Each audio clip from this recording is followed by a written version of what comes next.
Bismillahirrahmanirrahim. My name is Zubair Hakim, lecturer in physics at Aspire Group of Colleges, Jhang campus. Today I am going to discuss chapter number 12 and 3 some important keys. तो student, जैसा कि आपको पता है कि आप लोगों का आज ही ये पेपर हुआ, MCQs ग्रुप में शेयर होंगे। जो शॉर्ट क्वेश्चंस थे टोटल 13, वन बाय वन आप लोग उनको देखिए। फर्स्ट वन, जो फर्स्ट शॉर्ट था, if the potential is constant throughout a given region of space is electric field zero और नॉन जीरो। तो बच्चों सवाल के अंदर ही तो जवाब है। उसने क्या कहा, इफ़ पोटेंशियल इज कांस्टेंट, मतलब ये चीज़ जो है ना V कांस्टेंट है, ये हमें गिवन है, दिया हुआ है।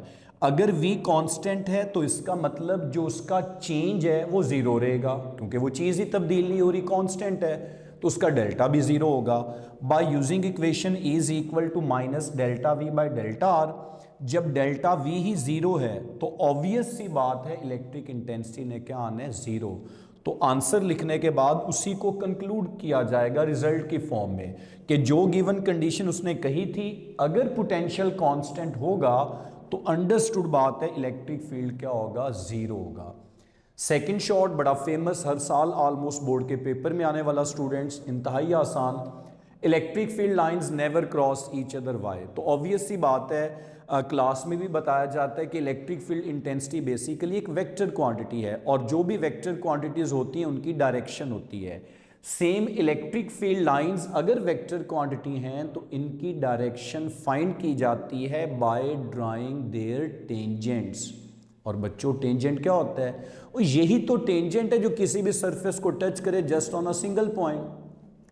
अब जैसे ये बेटा वही बात है कि मछली पानी में जिंदा है, अब अगर हम पानी खत्म कर दें तो मछली का कॉन्सेप्ट ही नहीं। भाई इलेक्ट्रिक फील्ड कैसे क्रॉस कर सकती हैं, उनका कॉन्सेप्ट, उनका वजूद है ही कब, जब डायरेक्शन उनकी टेंजेंट बताएंगे। और टेंजेंट की अपनी प्रॉपर्टी के जो टच करता है just on a single point, यही वजह है कि कोई भी लाइंस एक दूसरे को क्रॉस नहीं करती। और अगर वो क्रॉस कर भी लें, इट मीन्स फिर वो टेंजेंट तो ना रहा, तभी हम कहते हैं वो फिजिकली इम्पॉसिबल होगा। थर्ड शॉर्ट, ये भी बहुत फेमस था, define electron volt and give its relation. तो बेटा नाम से जाहिर है इलेक्ट्रॉन और वोल्ट, मतलब जब एक वोल्ट पोटेंशियल डिफरेंस हो, उस एक वोल्ट के पोटेंशियल डिफरेंस में हमने इलेक्ट्रॉन को छोड़ देना है। अब वो इलेक्ट्रॉन मूव करेगा उस एक वोल्ट के पोटेंशियल डिफरेंस के दरमियान। अब मे बी वो इलेक्ट्रॉन मूव करते हुए काइनेटिक एनर्जी गेन करे या मे बी एनर्जी को लूज करे। तो जो भी अमाउंट ऑफ एनर्जी चाहे वो गेन करेगा या लॉस्ट कर बैठेगा, कब, जब वो मूव करेगा ऐसे दो पॉइंट्स के दरमियान जहां पे एग्जैक्ट पोटेंशियल डिफरेंस कितना होगा, 1 वोल्ट का। तो तभी हम मैथमेटिकली रिलेशन लिखते हैं 1 eV बराबर 1 as it is, electron, charge of electron 1.6 minus 19 coulomb multiply by potential difference 1 volt, coulomb multiply by volt is equal to joule. So we can prove 1 electron volt is equal to 1.6 10 raise to power minus 19 joule. और student MCQ भी आया हुआ था, mostly बच्चों ने जल्दी में गलत किया, वहां पे था 1 जूल इज इक्वल टू। तो ऑब्वियस सी बात है कि अगर 1 इलेक्ट्रॉन वोल्ट 1.6 माइनस 19 जूल है तो 1 जूल में इलेक्ट्रॉन वोल्ट कितने होंगे, 6.25 10 रेज टू पावर प्लस 18, जब आप लोग ये फैक्टर 1 के नीचे क्या कर देंगे, डिवाइड कर देंगे। नेक्स्ट शॉर्ट, ये भी बहुत फेमस है, show that volt per metre is equal to newton per coulomb. तो बच्चों अगर हम लेफ्ट हैंड साइड को सॉल्व करें, volt per metre, as we already know that volt is equal to joule per coulomb, इस volt की जगह पे जूल पर कूलम, साथ में पर मीटर। अब जूल बराबर होता है न्यूटन मीटर, तो मतलब इस जूल की जगह पे Newton metre, C-1 M-1, M और M-1 कैंसिल, तो क्या बचा, newton per coulomb, that is equal to right hand side. उसके बाद बेटा जो शॉर्ट था पांचवा, ये चैप्टर 12 के टिडबिट्स हैं और 3 एक साथ लिखी हैं, अक्सर पेपर में पूछी जा सकती हैं। What is meant by ECG, what is meant by ERG। तो ECG क्या है, इलेक्ट्रोकार्डियोग्राफी। अब नाम से जाहिर है C फॉर कार्डियोलॉजिस्ट कौन होते हैं, जो बेटा हार्ट के स्पेशलिस्ट होते हैं। Similarly ERG, R for retina, retina से फॉरन माइंड में क्या आता है, आइज के अबाउट। तो मतलब ईसीजी वो टेक्नोलॉजी है जो रिकॉर्ड करती है पोटेंशियल डिफरेंस या वोल्टेज को ऑन ह्यूमन स्किन। कौन? जो जनरेट कर रहा होता है हमारा हार्ट, क्योंकि हम कार्डियोग्राफी की बात कर रहे हैं। सिमिलरली ईआरजी इलेक्ट्रो रेटिनोग्राफी, अब ये क्या करती है? ये इलेक्ट्रिकल एक्टिविटी बताती है आई का, जो जनरेट कर रहा होता है वही पोटेंशियल डिफरेंस। नेक्स्ट शॉर्ट था, do bends in a wire affect its electrical resistance. तो बेटे कॉमन सी एग्जांपल है इसकी, हम घरों में यूज करते हैं, आप आजकल तो एयरबड्स आ चुके हैं, हैंड फ्री यूज करते हैं। सम टाइम हम उठाते हैं हैंड फ्री, वो क्या हुआ है बाउंडेड केस में है, हम उनको एज इट इज अपने एयर्स में प्लग इन करते हैं, तो क्या वॉइस क्वालिटी डिस्टॉर्ट हो जाती है? नो, वॉइस क्वालिटी तो वैसे आ रही होती है। तो बैंड्स तो आ जाते हैं, बैंड्स आना कोई बड़ी बात नहीं है। इवन आप घरों में जो डोमेस्टिक लेवल पे वायरिंग करते हैं, क्या वो स्ट्रेट वायरिंग है? आपके जो मेन आपका डीबी है, डिस्ट्रीब्यूशन बॉक्स है, वहां से जो वायरिंग आपके घरों तक आ रही है, वहां पे कितने ज्यादा बेंड्स आए? तो बेंड्स आने से रेजिस्टेंस कभी चेंज नहीं होती। हाँ, अगर बेंड्स ऐसे आए कि या तो उससे लेंथ चेंज हो या उससे क्रॉस सेक्शनल एरिया चेंज हो जाए, फिर तो वो इलेक्ट्रिकल रेजिस्टेंस को चेंज करेगा। अब बात हुई है, एक वायर है एक्सटेंडेड फॉर्म में, उसकी लेंथ है 5 मीटर, मैं उसको क्या कर लूं? ट्विस्ट कर लूं।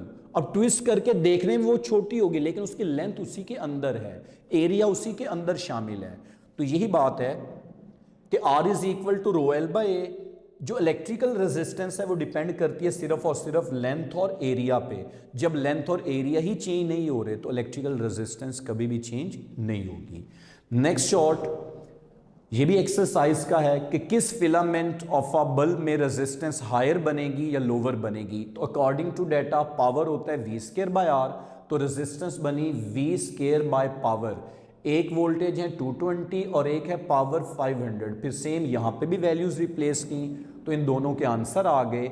एंड पे लाजमी रिजल्ट की फॉर्म में कंक्लूड किया जाएगा, चाहे लीस्ट बता दें R1 लीस्ट है R2 से, या R2 की रेजिस्टेंस उस वाले फिलामेंट की रेजिस्टेंस हायर होगी as compared to R1। Next short था, describe a circuit that will give continuously varying potential. तो एज यू नो स्टूडेंट्स के कंटिन्यूअसली वेरिंग पोटेंशियल आपको रियोस्टेट भी प्रोवाइड करता है और पोटेंशियोमीटर भी करता है, तो दोनों में से कोई सा सर्किट आप लोग बना सकते हैं। तो ये वो मेन सर्किट है जिसमें पोटेंशियल डिवाइड होगा। पोटेंशियल डिवाइड कौन करवा रहा है? ये जो हमने बैटरी लगाई है ना, इसको हम नाम ही क्या देते हैं? पोटेंशियल डिवाइडर वाली बैटरी। इसी बैटरी ने हमारे पोटेंशियल क्या करवाने? डिवाइड। और कैसे डिवाइड होंगे? इनके डिवाइड होने का जो मेन है वो फोकस होगा कि आपका स्लाइडिंग कॉन्टैक्ट किस पोजीशन में है। स्लाइडिंग कॉन्टैक्ट को मूव करवाने से जो टोटल वोल्टेज हैं वो भी क्या होंगे? वेरी करेंगे। अगर स्लाइडिंग कॉन्टैक्ट ऐसे मूव हो रहा है कि लेंथ मिनिमम हो रही है तो वोल्टेज भी मिनिमम होंगे, और अगर स्लाइडिंग कॉन्टैक्ट मूव करने से रेजिस्टेंस या लेंथ इंक्रीज हो रही है तो ईएमएफ या वोल्टेज भी क्या नजर आएंगे? मैक्सिमम। तो पता चला ये जो स्लाइडिंग कॉन्टैक्ट सी है, इसको अगर आप लोग मूव करवाएं तो ये जो पोटेंशियल है ये मिनिमम से मैक्सिमम की तरफ वेरी करेंगे, तो बिल्कुल आपको मुसलसल तब्दील होते हुए वोल्टेज मिलेंगे।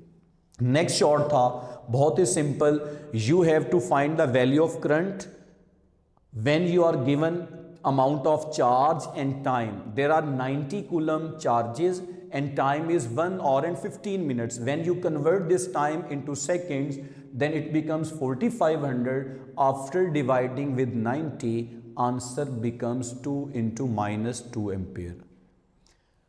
Next, 10th short था, define temperature coefficient of resistivity. ना कि उसने पूछा temperature coefficient of resistance.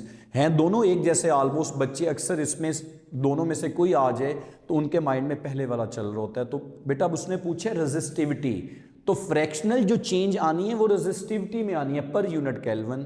Formula rho into T minus rho not divided by rho not into T. और आप लोग रिप्रेजेंट चाहे टेम्परेचर कोएफिशिएंट रेजिस्टेंस का है चाहे रेजिस्टिविटी का, आप लोग उसको रिप्रेजेंट किससे करेंगे? अल्फा। और सिस्टम इंटरनेशनल में यूनिट क्या होंगे? पर केल्विन। क्यों? Rho into T minus rho nought, मतलब डिवीजन के ऊपर रेजिस्टिविटी के यूनिट हैं जो कि ओम मीटर होते हैं। यहां पे भी रेजिस्टिविटी ओम मीटर, ओम मीटर से ओम मीटर कैंसिल, तो क्या बचा? टेम्परेचर, टेम्परेचर के एस से यूनिट केल्विन जो कि ऊपर जाके पर केल्विन। हाँ, अदर यूनिट्स हो सकते हैं पर सेंटीग्रेड, पर फ़ारेनहाइट, लेकिन जो स्टैंडर्ड यूनिट हैं एसआई सिस्टम में वो सिर्फ क्या होंगे, पर केल्विन। नेक्स्ट है बेटा कि what are uses of magnetic effect. तो आपकी बुक में दो यूजेस हैं। पहला यूज है कि करंट की वैल्यू को डिटेक्ट भी करते हैं और मैयर भी। अच्छा, डिटेक्शन तो हो जाएगी कैसे कि मैं कहता हूं कि इस वायर के अक्रॉस मैग्नेटिक फील्ड बना हुआ है, इट मींस इसमें से करंट गुजर रहा था तभी मैग्नेटिक फील्ड बना। डिटेक्शन तो हो गई, मेजरमेंट हम कैसे करेंगे? ऑब्वियस सी बात है, सराउंडिंग वाला अगर मैग्नेटिक फील्ड स्ट्रॉन्गर है तो जो प्रोड्यूस मैग्नेटिक फील्ड स्ट्रॉन्गर तभी हुआ जब उसमें से करंट भी क्या गुजरा था, ज्यादा, एंड वाइस वर्सा। उसके अलावा जितनी भी मशीन्स हैं जिनमें मोटर लगी होती है वो भी किस इफेक्ट को यूज करती है, मैग्नेटिक। चाहे वो खिलौने की मोटर हो, चाहे हमारे घरों की मोटर हो। आपको पता है मोटर का कॉन्सेप्ट ही कहाँ से शुरू होता है कि आप लोग उसका स्विच ऑन करते हैं, खुद आप लोग उसको इलेक्ट्रिसिटी, इलेक्ट्रिकल एनर्जी देते हो, जिसके बिहाफ पे वो कन्वर्ट करता है मैकेनिकल एनर्जी में। तो जितनी भी मोटरें हैं, वॉशिंग मशीन हो गया, जूसर मशीन हो गई, पेडिस्टल फैन की मोटर हो गई, खिलौने की जितने भी जिसमें मोटर लगी है, जितने भी घरों में हमारे होम अप्लायंसेज है जिनमें मोटरें लगी हैं, याद रखना वो किसको यूज कर रहे हैं, मैग्नेटिक इफेक्ट को। उसके बाद था बेटा एक सवाल अक्सर आपसे क्लास में पूछा जाता है, एक बड़ा फेमस ऑब्जेक्टिव है कि how many electrons are there in 1 coulomb charge. तो बड़ा फेमस है कि जी 1 कूलम चार्ज पे इलेक्ट्रॉन्स होते हैं 6.25 10⁻⁻18। लेकिन अगर हम कहें वो तो 1 कूलम चार्ज पे, अगर चार्जेस 2 कूलम हो तो फिर कितने होंगे? तो जनरल फार्मूला होता है Q is equal to NE। कितने नंबर्स होंगे, कितने कूलम चार्ज में? 2 कूलम। तो चार्ज की जगह पे 2 इलेक्ट्रॉन का चार्ज पुट करें, after dividing the answer becomes 1.25 10⁻19 electron. तो बच्चों इतने इसमें क्या होंगे, इलेक्ट्रॉन। और अगर कभी वो पूछ ले 3 कूलम में क्या होंगे, method will remain same, charges 2 की जगह पे 3 4 5 6। तो जनरल एक्सप्रेशन तभी क्या था, Q is equal to NE। तभी तो बेटा कहा जाता है कि जो चार्जेस है ना वो इंटीग्रल मल्टीपल होते हैं मिनिमम वैल्यू ऑफ चार्ज। मतलब चार्ज 1.6 माइनस 19 रहना है, या वो 1 से मल्टीप्लाई होगा, या 1.6 माइनस 19 2 से मल्टीप्लाई होगा, 1.6 माइनस 19 3 से, 4 से, 5 से। तो ये इंटीग्रल मल्टीपल होता है मिनिमम वैल्यू का। उसके बाद आखिरी शॉर्ट था जिसमें हमने ग्राफ बनाने थे फॉर चार्जिंग एंड डिस्चार्जिंग। तो सबसे पहले ग्राफ है चार्जिंग का। ग्राफ होता है हमेशा बिटवीन 2 एक्सिस, एक्स एक्सिस पे टाइम है, वाई एक्सिस पे चार्जेस हैं, 2 डिफरेंट कर्व्स हैं। देख लें दोनों कर्व्स जो हैं उसमें मैक्सिमम चार्जेस जो स्टोर हो रहे हैं 0.63। पहले वाली कैपेसिटर उतने चार्जेस को स्टोर करवा रहा है महज इतने टाइम में, नीचे वाली कर्व में उतने ही चार्जेस स्टोर होने में टाइम का ले रहे हैं काफी ज्यादा। मतलब जो ऊपर वाली है उसकी आरसी की वैल्यू क्या है, कम, नीचे वाले की क्या है, ज्यादा। और यहीं से तो आज ऑब्जेक्टिव भी आई थी। अब ये ग्राफ ना पैराबोलिक है, ना इलिप्टिकल है, ना स्ट्रेट है, बल्कि एक्सपोनेंशियल फंक्शन को क्या कर रहे हैं, ये जाहिर कर रहे हैं। और बेटा आप लोगों ने नोट किया होगा शुरू में देखें ग्राफ तकरीबन यहाँ से यहाँ तक तकरीबन स्ट्रेट लाइन है। आप लोग अपना लैपटॉप या मोबाइल फ़ोन चार्ज करते हो ना, नोट किया होगा बिल्कुल मोबाइल फ़ोन डिस्चार्जिंग के करीब है। आप लोगों ने प्लग इन किया चार्जर, शुरू वाला जो आधा घंटा होता है ना उसमें चार्जिंग बहुत तेज़ी से रूनुमा हो रही होती है, टाइम बढ़ता जा रहा है, चार्जेस भी जल्दी जल्दी जमा हो रहे हैं। लेट्स सपोज 90% बैटरी आपकी चार्ज हुई है मान लें 50 मिनट्स में, ऊपर वाले 10% चार्ज होने में दोबारा वो 50 मिनट्स लेगा। मतलब जो ऊपर वाले 10% रह गए वो उतना एब्रप्टली कभी भी चार्ज नहीं होंगे। यही चीज ग्राफ में नजर आ रही है क्योंकि ग्राफ स्ट्रेट के बजाय एक्सपोनेंशियली अब वेरी कर रहा है, e raise to power function से वेरी कर रहा है। अब डिस्चार्जिंग का ग्राफ क्या होगा, डिस्चार्जिंग इसका उल्टा है। चार्जिंग को आपने स्टार्ट किया था 0 से, डिस्चार्जिंग को आप लोग स्टार्ट करेंगे मैक्सिमम वैल्यू से। अब एक ये कैपेसिटर है वो इतना जल्दी डिस्चार्ज हो रहा है, एक की कर्व जो इतना देर बाद डिस्चार्ज हो रही है, मतलब इसकी आरसी स्मॉल, इसकी आरसी लार्ज। अब याद रखना चार्जिंग के केस में वो कैपेसिटर की कर्व बेनिफिशियल समझी जाएगी, प्रेफरेबल समझी जाएगी, जिसमें आरसी की वैल्यू जितनी क्या होगी, स्मॉल होगी। चार्जिंग के केस में देखें ना बेटा, आप लोग मोबाइल फ़ोन चार्ज कर रहे हैं, एक ही कंपनी का मोबाइल फ़ोन है, मान लें ये 63% चार्ज करवाना है, ये वाला मोबाइल 63% इतने से टाइम में हो गया है, ये मोबाइल उतने चार्ज को स्टोर करवाने में बहुत टाइम ले रहा है। तो हम किसको प्रेफर करेंगे, जो जल्दी क्विकली चार्ज, और हम फौरन उस चार्जर को पकड़ लेंगे। तो बेटा याद रखना चार्जिंग और डिस्चार्जिंग क्या है कि याद रखना जो कैपेसिटर जितना कम आरसी रख रहा है, जिसकी आरसी की टाइम की वैल्यू जितनी कम है, मतलब उतना जल्दी चार्ज करेगा और वो बेनिफिशियल होगा। अब डिसचार्जिंग में इसके इन्वर्स है। आपके पास दो मोबाइल फोन है, दोनों फुली चार्ज थे, आप लोगों ने उसको यूज करना शुरू किया, एक मोबाइल फोन इतनी देर में डिस्चार्ज हो गया, एक लैपटॉप या मोबाइल फोन इतनी देर में जाके डिस्चार्ज हुआ, तो आप लोग किसकी तारीफ करेंगे? जो ज्यादा देर बाद ऑफ हो रहा है। तो मतलब डिस्चार्जिंग में फायदा किसका होता है? जिसकी आरसी की वैल्यू लार्ज हो। और चार्जिंग के केस में किसका होगा? जिसकी आरसी की वैल्यू क्या हो? स्मॉल हो। तो बच्चों ये आपके शॉर्ट का पोर्शन था, होप सो आप लोगों ने अंडरस्टैंड किया होगा। बच्चों शॉर्ट आंसर्स के बाद अगर हम बात करें लॉन्ग क्वेश्चन की, तो लॉन्ग क्वेश्चन चैप्टर नंबर 12 में से था कि find electric intensity due to infinite sheet of charge, और इससे पहले पूछा गया था स्टेट आल्सो गॉसेस लॉ। तो बेटा 1+4 मार्क्स थे। गॉसेस लॉ इंतहाई सिंपल, आप लोगों को पता है कि उसको स्टेट अगर करना है तो कैसे करेंगे? Total electric flux is equal to 1/एप्सिलॉन time and total charges enclose in it. मैंने वहां पे इसलिए नहीं लिखा, यहां पे बच्चों दोबारा वो हमने लिख देना था अकॉर्डिंग टू गॉसेस लॉ, ये लिखा हुआ है गॉसेस लॉ। और इसकी मैथमेटिकल फॉर्म भी यही है, 1/एप्सिलॉन टाइम मल्टीप्लाई बाय क्यू। अच्छा बच्चों, अब ये जो टॉपिक है ना electric intensity due to infinite sheet of charge, mathematically 100% बच्चों का ठीक होता है, लेकिन बोर्ड में नंबर मिलेंगे 2.5। क्या सिर्फ ये लिखने से आपको कंप्लीट 5 मार्क्स मिलेंगे? नेवर। अगर आपकी बुक में तकरीबन कोई 14 से 15 लाइनें लिखी हैं थ्योरी की, जो कि आपका 1.5 से 2 पेज बनेंगे, कम से कम उसमें से एक पेज तो राइट करें बच्चों। अब हमने करना क्या है? जब भी आएगा सबसे आसान लॉ क्या करना है? माइंड में रखना है कि हमने फाइंड करना है इलेक्ट्रिक इंटेंसिटी को। इतना पता है कि इलेक्ट्रिक इंटेंसिटी फाइंड करने के लिए हम एक गॉसियन सरफेस लेते हैं। यह भी पता है गॉसियन सरफेस कहां पे लेते हैं? जहां पे इलेक्ट्रिक इंटेंसिटी मालूम करनी होती है। अब सबसे मेन बात गौर से समझनी है, क्या इस एप्लीकेशन के नाम में कहीं उसने हमें बताया कि फलां जगह पे फाइंड करो? पहली एप्लीकेशन में उसने बताया हुआ है कि इंटेंसिटी फाइंड करो इनसाइड अ हॉलो स्फीयर, हम क्लियर हैं।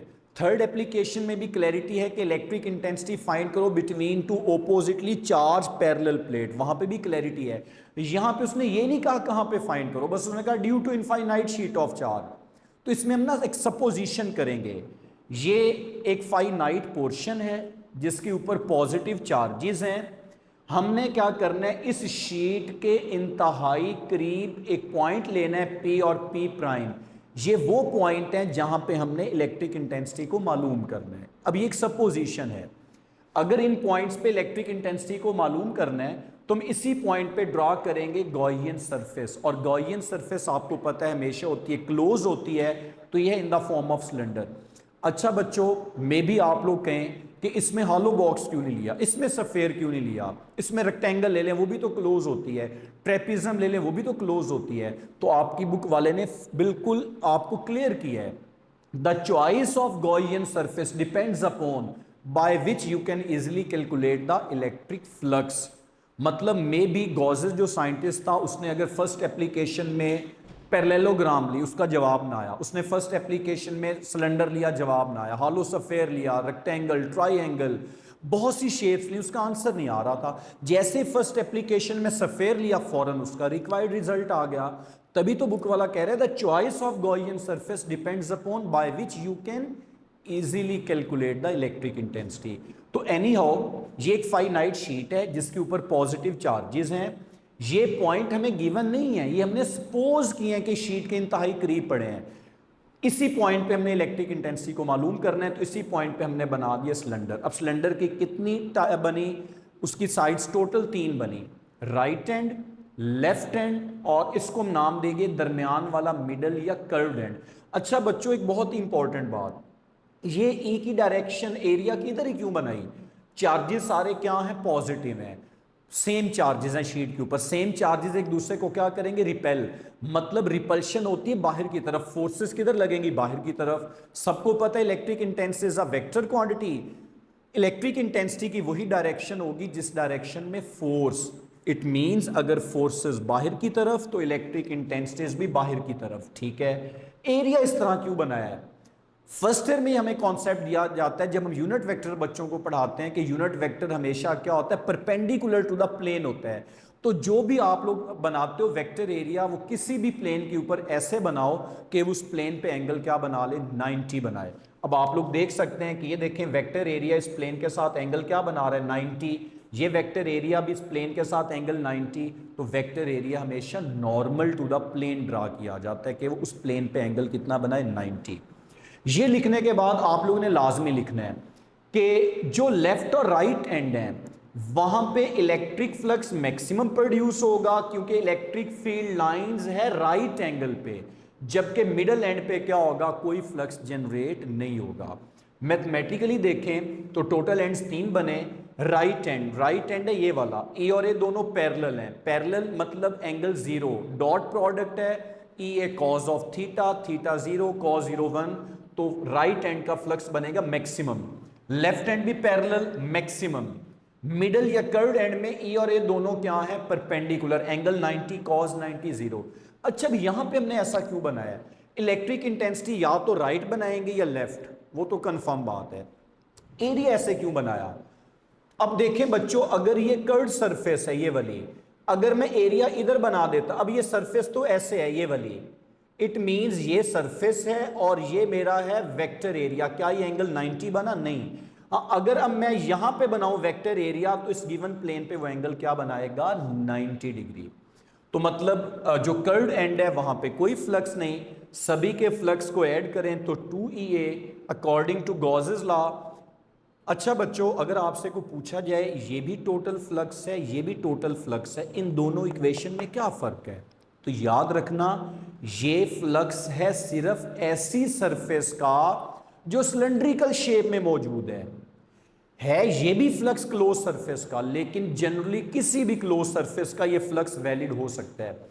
ये फ्लक्स भी है क्लोज सरफेस का, लेकिन सिर्फ ऐसी क्लोज सरफेस जो सिलेंड्रिकल फॉर्म में है, और ये किसी भी क्लोज सरफेस के लिए। एनी हो, दोनों के फ्लक्स हैं, left hand side equal, comparison करेंगे तो राइट हैंड साइड भी इक्वल। और आपको पता है क्यू किसके बराबर होता है, सिग्मा मल्टीप्लाई बाय ए। यहां पे सिग्मा क्या होता है, सरफेस चार्ज डेंसिटी।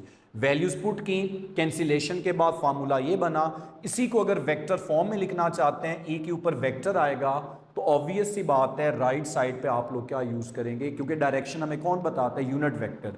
तो अगर मैंने एरोहेड लगा दिया, it means we are going to talk about direction, so we will use unit vector as well. अच्छा बच्चों, इस शीट के ऊपर उसने ये तो नहीं कहा सवाल में कि infinite sheet of positive charges, उसने कहा इनफाइनाइट शीट ऑफ चार्जेस। अगर ये चार्जेस सारे नेगेटिव होते फिर क्या होता, रिजल्ट विल रिमेन सेम। देखें सारे नेगेटिव हों, हैं तो सारे फिर नेगेटिव, नेगेटिव नेगेटिव को भी रिपेल करेगा। फोर्सेस क्या होंगी, बाहर की तरफ, इलेक्ट्रिक इंटेंसिटी बाहर की तरफ। अगर नेगेटिव शीट होती फार्मूला यही रहता, बस यहां पे आप लोग क्या लगा देते, माइनस साइन। उसके बाद बेटा लास्ट पे एक न्यूमेरिकल है, वो न्यूमेरिकल चैप्टर 13 से था। एक रेक्टेंगुलर बार है जिसका क्रॉस सेक्शनल एरिया भी गिवन है 4 × -4 मीटर स्क्वायर, लेंथ उसकी गिवन है 0.4 मीटर, उसकी स्पेसिफिक रेजिस्टेंस या रेजिस्टिविटी भी गिवन है, and you have to find the value of resistance. So by using formula R is equal to rho L by A, by substituting the values of resistivity, length of wire and cross sectional area, answer will become 1.11 10 raised to power -4 ohm। तो ये बच्चों chapter 12 और 13 का discussion paper था। Hope so आप लोगों ने understand किया होगा। अपने टीचर को इजाज़त दीजिए। अल्लाह हाफिज़।